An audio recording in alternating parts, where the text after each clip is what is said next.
আমাদেরা কুরবানি না দেয়, ইচ্ছাকৃতভাবে যদি আমরা কুরবানি না দেয় সামর্থ্য থাকা অবস্থায়, তাহলে কিন্তু কোনোদিনও আমরা আল্লাহ পাকের মুমিন বান্দা হতে পারবো না।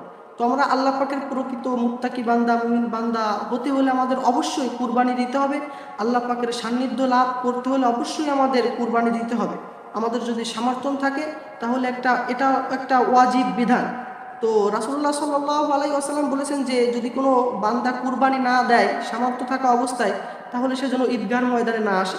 তো এটা কিন্তু একটা বড় ধরনের কথা। সম্মানিত হাজিরিন, তো আমরা প্রথম প্রশ্ন জানলাম যে আসলে কুরবানিটা কি। কুরবানিটা অবশ্যই আমাদেরকে দিতে হবে যাদের সামর্থ্য আছে।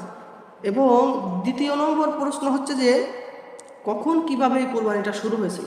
সম্মানিত হাজিরিন, এটা বলার কিছু নাই, কারণ এটা আমরা সবাই জানি এই কুরবানিটা কোথা থেকে উৎপত্তি, কুরবানির সূচনা কোথা থেকে। ইব্রাহিম আলাইহিস সালাতু ওয়াস সালাম থেকে এটা উৎপত্তি। এবং ইব্রাহিম আলাইহিস সালাতু ওয়াস সালাম যখন তার সন্তানকে পাহাড়ের উচ্চ